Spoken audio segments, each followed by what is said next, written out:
Hi, this is Feel the Scene magazine. I'm Jolene, and today we have Fireside Collective coming at us. Thanks for coming on, guys. Good to be here. Thanks for having us. You guys are heading to Charlotte soon, and you're playing neighborhood theater, and that's where you guys recorded your Live Fire Volume 1 album. And I'm just wondering, what does it feel like to come back to a place where your live energy was literally pressed into vinyl at one point? Yeah, I mean, we're stoked. That night was like it had a particular magic to it, which is why we were like, let's make an album out of this. But it's just like, it's a great kind of hometown. It's back in North Carolina. We have a lot of great fans from throughout the years in the Charlotte area. And it's just been a place where we've just had some great shows. And um yeah, at the time we got Michael over here on the end. He's our drummer, and he'd only been with the band for a couple months, and like that show in Charlotte was like a great moment where we realized like this is gonna work. This experiment with being like a string band and adding drums, like we knew that from that moment on, like there was something really special there. So Yeah, you never know what's gonna happen when you add that drummer in. it's It true. could go awry, could. Drummers. They're the wild card. And just speaking of that, before uh you guys had a drummer, you were kind of touring as a four-piece band. I believe you were on tour with Kitchen Dwellers at the time, or was that before or after? That was right before. Okay. So we were a four-piece on that Kitchen Dwellers tour, and we had had a banjo player before, and there was the discussion: do you add banjo, find another banjo, or you know mix it up and try something new? Which we had been talking about drums for a while, and it just kind of lined up. We had known Mike from he played in a band called the Fritz out of Asheville, awesome funk rock band, and we'd known him for a while, and like something in my gut was like, you got to reach out to that dude, Michael, and see what he's up to. And he just happened to be ready to rock. And Carson was a big fan. And, when the bass and the drums get along, that's usually a good sign. The last two singles you guys put out are so good. Thank you. And I guess something I was kind of wondering about those. Is there anything that ties them together? And do you think maybe we're gonna get an album stemming from them, or is it a secret? Yeah, well, so they are tied together. They're kind of thematically one piece, broken up into you got Whippoorwill, which is just kind of a song about being held back by the past and your mental states related to that. And then Down in the Holler is kind of like it represents just being down in the holler, just kind of like that state of like working through life and trying to figure things out. And so those two go together. Working on a third song that goes with that, but we've actually got how many other songs we got? Like eight more songs that we've got recorded. We just have to do vocals. So we do have an album coming out later this year. It's not a secret. We're telling the world, letting everybody know. But yeah, those songs will be on it. We got a brand new single coming out, I think May 9th. Another one with drums, kind of the new direction. And then we'll release a few more over the summer and then probably a new album in the fall. Great. I'm looking forward to it. It's the only bad part is though, it's when you're waiting for the next single to come out, you're like, come on, I need more. Drop You it. know? Yeah. It's like waiting for the Oh, next chapter of a book. yes. Yeah. You guys had to swap instruments and roles for one show. Who would be the new lead vocalist and who would be most likely to get distracted by pedals or onstage banter? Hmm. If I'd you say Tommy would get most distracted with pedals and on stage banter. He's over here. He's doing some other work on the side. he's being distracted. Yeah, we're just talking shit. Oh, what's up, He dude? definitely has the largest pedal board. He does have the largest pedal board of the Like, group. I'd like to see Michael step up I and, think I could. and I think sing I some could lead lead. vocals. that would be a great Lead the movie. drum set. You know, you got a jam band, but it's like a Freaky Friday situation. They all end up swapping into different instruments. We should do that. Yeah. That would be so, do good up there, I would Mike. go see it. You wouldn't have your little stool up there though. That's true. I feel like that you could still just sit down. Yeah, you do still like sit. kind of spoken word kind of thing. Do you guys have any like fun like pre-show rituals that you do together or We had one in Our last show Palisade. was 420 in Palisade, Colorado. So What up, y'all? Fireside out here on the road in beautiful Palisade, Colorado. Hey guys, we'll see you there. Come fly with us. Peace. There you go. excited to enjoy some of the complimentary pre-rolls that we were given the day before, and that ritual made for some awesome jamming. I bet And it did. yeah, other than that, we just try and be very lighthearted and supportive of one another, and try and create an atmosphere of freedom and non-judgment. So when we go on stage, we're loose, we're fun, we're like, you look at your buddy, make a face and laugh, and you're I love that. together. High vibes. And sometimes you're having fun and you look like you're having a terrible time. So we try and remember that, You know, just talking about things like getting loose and, being able to kind of like gel together during the show. Jesse, I guess you once were quoted saying that your goal is to help the audience transcend and escape time. Has there been a recent show where you've had like a out of body type of experience like that?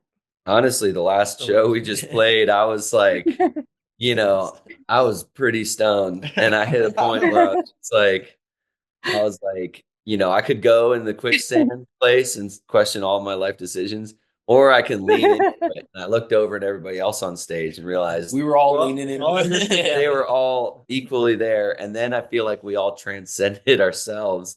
And then that's when the band can start making the best music, because you're listening and reacting. And like I close my eyes and open my eyes up, and like everybody in the audience is dancing, and just like, we'd play these hard passages, and every time we accomplished one in this one particular song, the audience is cheering, which sometimes, we play these hard songs and they just kind of go by. People are like, oh, that's cool. They're doing something, really technical. But this show in particular, I was like, they're on this ride with us. That's you awesome. know? And I think that's the goal of like this type of live music performance. And there's, a lot of bands in the past have used different ways to get there, and I think the reason that like psychedelics can be beneficial for that is because they do break down the ego. And when you've got musicians and the ego is broken down, then we can just play from deep within. We're all, we've all practiced our instruments for decades.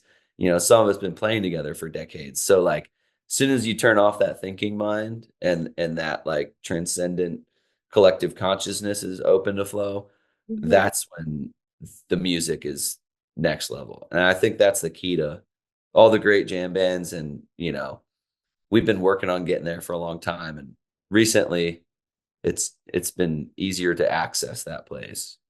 That's so cool to hear. I'm sure it's just like getting into like a flow, like a steady flow with each other. What does Yeah. it feel like when you guys like look up and you see like everyone in the audience just like dancing and jamming out to your music? Is that like the best feeling you've ever had? Or Yeah. one of them? Yeah, that's it right there.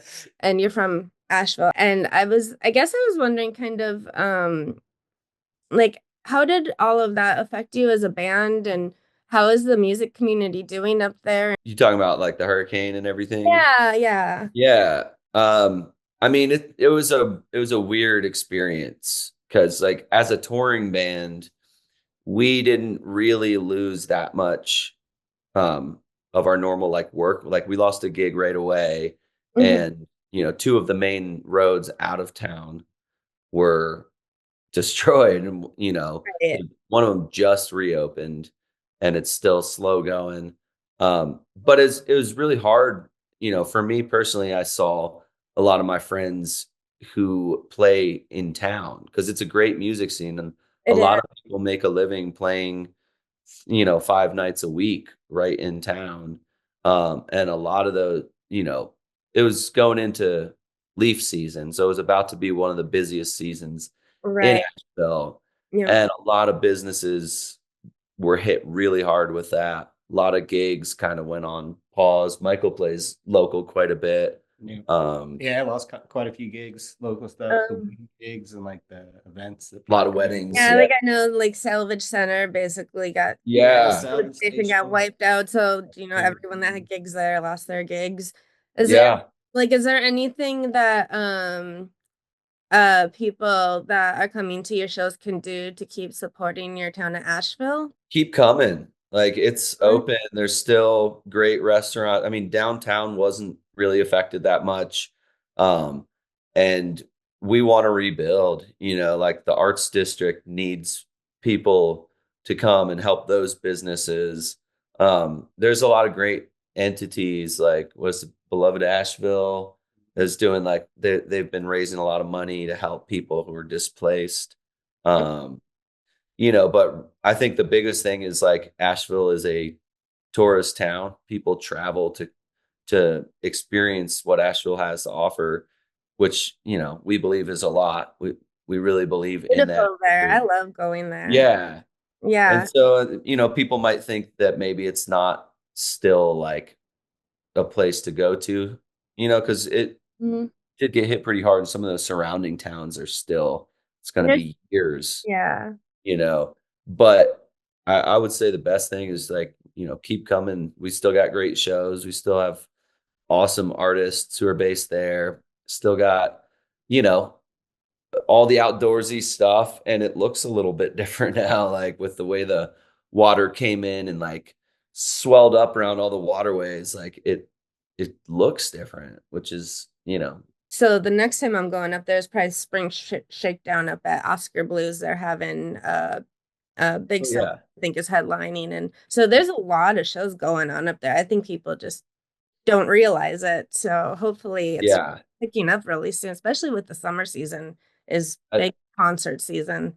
Totally. I think it's gonna have like an amazing like revitalization because, anytime artists are affected like this, like it just creates so much inspiration and so much like, I think the people there just want to keep putting on events and putting on shows and creating art. And um, you know it was tragic for sure, but I'm also excited to see like what this brings out of Asheville and the community. Definitely, for sure. That's a good point to make. Just keep going to shows and supporting local bands. You guys have come through a Charlotte a few times, and is there anything that's like a standout show you've had here, or like anything interesting, or like good best food you ever had type of things, or anything you think of when you think of Charlotte? I actually have something. All right. It has All right. it has nothing to do with music, but Carson White over here, is a huge Carolina Panthers fan. Why? And I am a big Philadelphia Eagles fan. Oh, And like boy. 3 years ago, they played each other in Charlotte, and we went to a game together, and it was beautiful. The Eagles destroyed I bet they did. them. Mostly green. Yeah, the Eagles stadium fans. was mostly Eagles fans. We travel well, so that was my my favorite thing, other than the last time we were at neighborhood theater. Of course. Right, of course, besides the Yeah. music. So I discovered a place last time we were in town. We did like a private event over at the convention center for By the next cocaine. Oh yeah. Best Western. That was pretty wild. But afterwards, I brought my wife and my 4-year-old daughter, and we found this place called Rosie's Coffee and Wine Garden. It's actually not far from like the whole Noda and stuff. Okay. It's this cool like it used to be like a coal yard or something, and someone came and cleaned it up and put this beautiful botanical garden out back. And Does like, it have like lights all over it and things like that? yeah, Yeah, driven and by it. yeah, it's awesome. It's got like great coffee, great wine, and then like a legit botanical garden. There's like really beautiful flowers and like people get married back there. I didn't get around to doing it this time, but I really wanted to do like a VIP pre-party kind of hang at this place. But That I just thought it was a really cool jam. And Charlotte's a big bank town, so it's a lot of like sky rises and commercial stuff like that. But there's also like Noda is super cool and like we've we played like a beer fest there one time with Green sweet. Sky Bluegrass and some other bands. That was right by the Noda Brewery, I think. Um, Okay. but yeah, like I like getting back there. I also love Amelie's and like, French bakery. Okay, so I have a question about Time Sawyer. Have you guys ever played with them before? Or is this gonna be your first time? We have done festivals with them. Like we did Albino Skunk Fest, and I think that's the first time I saw them. Um, and Taylor, we worked with Taylor in the music industry for a while. Um, but yeah, I don't know if we've done an official show like with them. Yeah. Yeah. Cool. So Well, just look that'll for be that. kind of fun to see. Can we Yeah, look forward to any group jams at all, do you think? Or any sit-ins maybe? possibly. Yeah, I mean, we've been lately, maybe going overboard with the sit-ins, but it's been really fun. I mean, we're the Fireside Collective, so we're like, at Swanee Spring Revival or Spring Reunion, I Yeah. think we had like 12 sit-ins throughout Oh two. my God. It was like, So many. yeah, it was quite a bit. But yeah, we like to have like we had John Stickley and Lindsey Pruitt sit in with us at Dank Grass on Friday out here in Colorado. We played the Oscar Blues out here. Uh, Okay. yeah, so got to hang out with them, and it was a nice little like Asheville Brevard kind of Reunion. reunion. Yeah, because Travis Book was his band played. He had like Travis Book and friends, and then John Stickley and us. And then High Country Hustle. They're a Colorado band, but everybody else was like, you know, Asheville, Western North Carolina band. It's pretty cool. So you guys have had those sit-ins. Do you have anybody that you haven't played with that you want to play with? Like who's your dream collab? Uh, Trey Anastasio That'd be sick. from the Did you band. hear that, Trey? Trey, if you're listening. That would be pretty dope. Call them. I mean, the legends, of course, like any Bob Weir would be super fun. Anyone, and I think String Cheese would be a really cool band for us to play with because we have like a similar The Fireside instrumentation. incident. Yes, That'd Fireside be cool. incident needs to Love happen. that. Nurshi, if you're watching this, hit us up, There's bro. just be a long list of artists. If you're watching this, call them. Right. Yeah. Yeah, I'd love to play with Billy Strings. We used to come across him when we first started playing. We did a show with him in Virginia at one point. But I think, based on his sets and kind of his musical influences, I feel like we could have some pretty epic jams with like Yeah.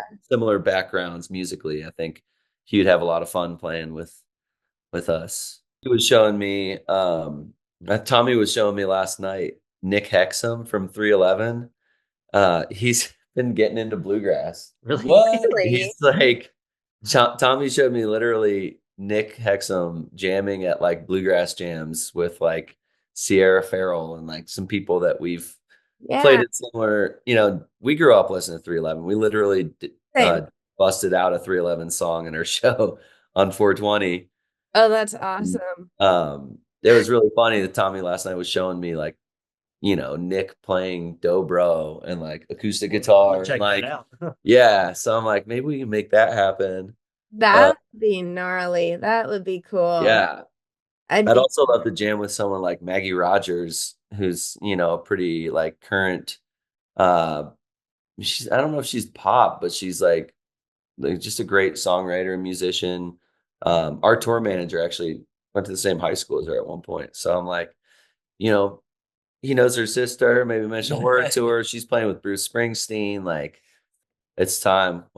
We'll manifest some epic collaborations. It can have a really magical kind of effect when you don't know exactly what's happening and you put a new energy into this situation. Like, we've had some great jams with like Torn from the Kitchen Dwellers and Kyle Tuttle. And we love to bring people in and not just do it as a novelty thing, but actually give them a chance to shine and like open up a jam and let them build it and see where it goes. Yeah, we've got a bunch of cool things. That same weekend in Neighborhood Theater, we're playing something called Bird Fest, which is like the Steep Canyon Rangers guys help put it on. It's down near, kind of between Columbia and Charleston, I think. So it's in South Carolina, like Somerville, I think is the town. Yeah, we're doing the Cold Mountain Festival in Western North Carolina. Oh, you guys got a 28 barbecue days. festival coming up? Like, that's how I would pick them. Like, I would pick all the ones like that have the food that I like. Oh yeah, there is a Bluegrass barbecue festival. We used to do, primarily Bluegrass barbecue festivals. We were kind of our scene for a while. The barbecue circuit for a while.